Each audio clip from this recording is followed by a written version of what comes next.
नमस्कार बच्चों। आज हम पढ़ने और समझने वाले हैं क्लास 9th हिंदी की हमारी वर्कशीट नंबर 52 यानी कि कार्यपत्रक संख्या 52 को। यह आपकी 22 दिसंबर 2021 की वर्कशीट रहेगी। आज की इस बेहद आसान और इंटरेस्टिंग वर्कशीट में हम माखनलाल चतुर्वेदी जी की कविता केदी और कोकिला को पढ़ने का प्रयास करेंगे। माखनलाल चतुर्वेदी जी की बात की जाए तो उनकी ज़्यादातर जो कविताएं हैं वो देशभक्ति और देशभक्तों को समर्पित रही है।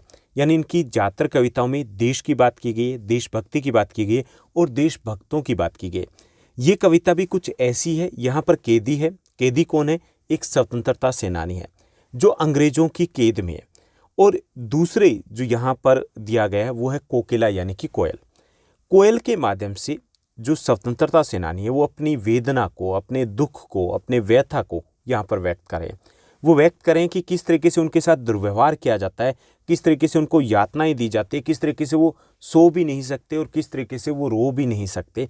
वो क्या क्या यातनाएं हैं वो सबको संदेश देने का प्रयास किया गया है इस कविता के माध्यम से। ये एक लंबी कविता रहेगी तो इसका पहला भाग हम आज यहाँ पर पढ़ने वाले हैं।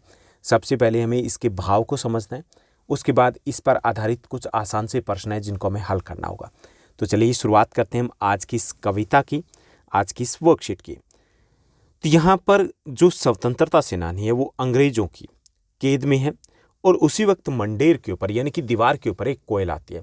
कोयल को संबोधित करते हुए जो स्वतंत्रता सेनानी है वो उनसे कहते हैं, यानी कि हम यूं भी कह सकते हैं कि कवि कहते हैं, क्या गाती हो क्यों रह रह जाती हो, क्या गाती हो क्यों रह रह जाती हो, कोकिल बोलो तो क्या लाती हो, संदेशा किसका है, कोकिल बोलो तो। यहाँ पर जो कवि है वो अंग्रेजों के शोषण, उनके दुर्व्यवहार, उनकी यातनाएं, अपने दुख, अपनी व्यथा, अपनी वेदना को व्यक्त करने का प्रयास करें। तो यहाँ जो स्वतंत्रता सेनानी है जो जेल में है वो कोयल को देखते हैं, मंडेर के ऊपर बैठी है, तो कोयल से वो अपना बातचीत करें और उसे कह रहे हैं कि आप क्या गा रहे हो, लगातार जो गाए जा रहे हो हमें कुछ समझ में नहीं आ रहा, ये तो बताओ तुम क्या क्या गा रही हो, क्यों रह रह जाती हो और बीच में गाते गाते अचानक चुप क्यों हो जाती हो।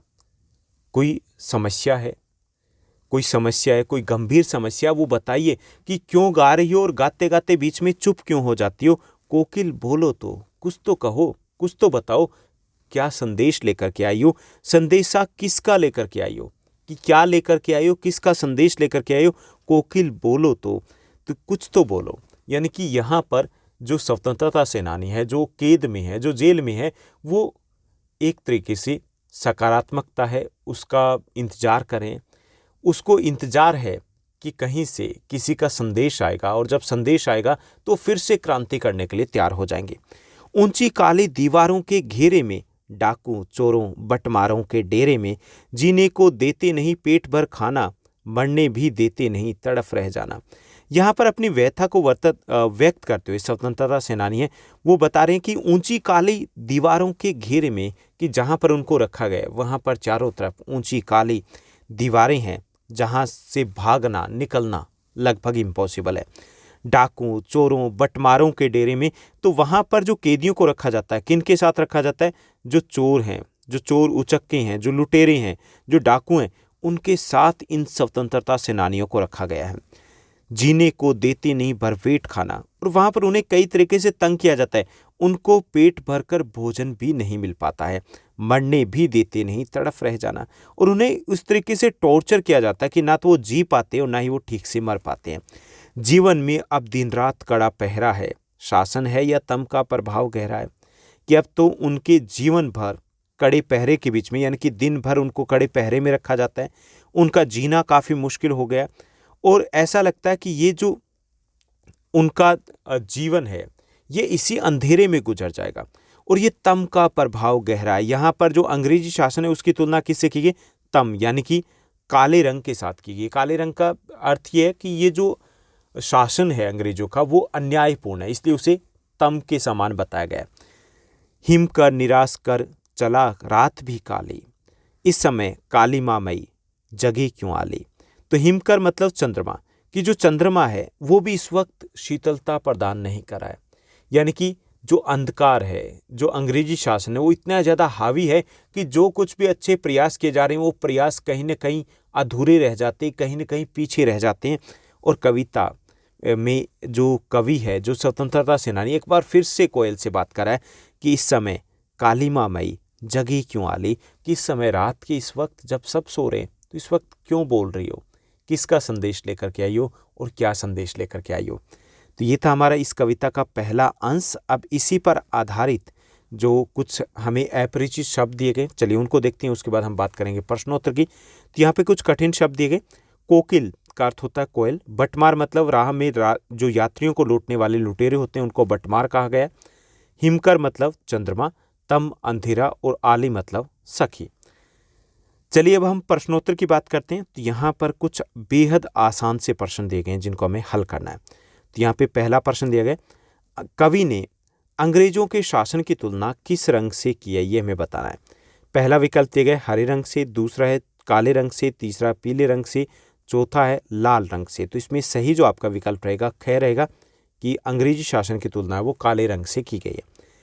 दूसरा हमारा प्रश्न है कि निम्न में से चंद्रमा शब्द का कौन सा पर्यायवाची शब्द नहीं है, ये हमें बताना है। ओके, हिमकर, दूसरा विकल्प है इंदु, तीसरा शशि और चौथा है रवि। तो इसमें सही जो विकल्प रहेगा वो आपका घ रहेगा, रवि है, ये सूर्य का पर्यायवाची है, जबकि हिमकर, इंदु, शशि ये चंद्रमा के पर्यायवाची है। तो घ आपका सही विकल्प रहेगा। उसके बाद प्रश्न संख्या 3, 4, 5 और एक गतिविधि दी गई है जिनको हमें हल करना। चलिए इनको भी हल करते हैं। पहला हमारा यहाँ तीसरा प्रश्न रहेगा कि कवि जेल में किस प्रकार की यातनाओं की चर्चा करें। तो अंग्रेजों के द्वारा भारतीय कैदियों को तरह तरह की यातनाएं दी जाती, जैसे उन्हें अंधेरी कोठरी में जंजीरों से बांध कर रखा जाता था। उस कोठरी का क्षेत्र बहुत सीमित होता था, वहाँ कैदियों का रहना भी मुश्किल था। इस काल कोठरी में रोना भी गुनाह था, ऐसा करने पर उन्हें सजा दी जाती थी। ओके, भरपेट उनको खाना नहीं दिया जाता था। तो इस प्रकार की सजाएं दी जाती थी सभी स्वतंत्रता सेनानियों को। उसके बाद चौथा हमारा प्रश्न रहेगा। चौथा प्रश्न दिया गया, जेल में किस किस प्रकार के कैदी बंद है, ये हमें बताना है। तो जेल में स्वतंत्रता सेनानियों के साथ साथ डाकू, चोर, लुटेरी आदि भी कैद हैं। उसके बाद पांचवा हमारा प्रश्न रहेगा। पांचवा प्रश्न दिया गया, कवि ने अपनी बात कहने के माध्यम के रूप में कोयल को ही क्यों चुना। कवि को अपनी बात कहनी थी तो उसके लिए माध्यम के रूप में कोयल को चुना, ऐसा क्यों किया। कवि ने कोयल को ही इसलिए चुना क्योंकि कोयल अंधकार में सकारात्मकता का संदेश देती है। कोयल की मीठी आवाज़ है वो एक नए उत्साह को जन्म देती है और इसीलिए उन्होंने कोयल को चुना होगा। ओके, उसके बाद नेक्स्ट जो क्वेश्चन दिया गया ये हमारी गतिविधि रहेगी कि अंडमान निकोबार द्वीप समूह की सेल्यूलर जेल है, उस पर एक अनुच्छेद लिखना है। तो थोड़ी सी इन्फॉर्मेशन मैंने देने की कोशिश की है, यहाँ पर इतना ही लिखना है आपको। 1906 में अंग्रेजों के द्वारा निर्मित सेल्यूलर जेल 3 मंजिला एक जेल है। यहाँ पर स्वतंत्रता सेनानी जो थे उनको रखा जाता था और उनके लिए अब ये एक तीर्थ स्थान है। अंग्रेजी शासन के दौरान इसे काला पानी की जेल भी कहा जाता था। काला पानी की जो सज़ा आपने कई बार पढ़ा होगा, सुना होगा, काला पानी की जो सज़ा दी जाती, इसका मतलब ये था कि उसको इसी सेल्यूलर जेल में भेजा जाता था तथा यहाँ से भागना आसान नहीं होता था। यहाँ पर जिन कैदियों को रखा जाता था, स्वतंत्रता सेनानियों को इसलिए रखा जाता था क्योंकि यहाँ से भाग नहीं सकते, क्योंकि ये अंडमान निकोबार द्वीप की एक छोटे से द्वीप के ऊपर थी। इस विशाल इमारत ने अभियुक्तों, स्वतंत्रता सेनानी, क्योंकि उनमें से मुख्यतः स्वतंत्रता सेनानी थे, उन पर अमानवीय नृशंस जो अत्याचार हुए थे उनकी ये मूक गवाह है, ये जो इमारत है इस जेल की। लेकिन अब इसे राष्ट्र को समर्पित कर दिया गया और इसे राष्ट्रीय स्मारक घोषित कर दिया गया। जहाँ पर पहले अंग्रेज थे वो हुक्म चलाते थे, वहाँ पर आजकल पर्यटन घूमने आते हैं। ओके, तो ये थी इन्फॉर्मेशन सेल्यूलर जेल के बारे में। कहाँ है, अंडमान निकोबार द्वीप समूह के ऊपर। कब बनाया गया, 1906 में बनाया गया। इससे पहले क्या कहा जाता था, काला पानी कहा जाता था। क्यों कहा जाता था, क्योंकि ये एक तरीके से देश से काफ़ी दूर थी, यातायात के साधन होते नहीं थी और यहाँ से भागना लगभग इम्पॉसिबल होता था। अब इस जेल को राष्ट्रीय स्मारक के रूप में कन्वर्ट कर दिया गया और हर साल लाखों लोग हैं वो वहाँ पर देखने जाते हैं। ये थी हमारी आज की बेहद आसान वर्कशीट। आई होप सब कुछ आपको अच्छे से समझ में आ गया होगा। अगर आपको ये वीडियो, ये वर्कशीट अच्छी लगी तो इस वर्कशीट को लाइक और शेयर जरूर कीजिएगा। आज के लिए बस इतने। Thank you, bye bye, have a nice day.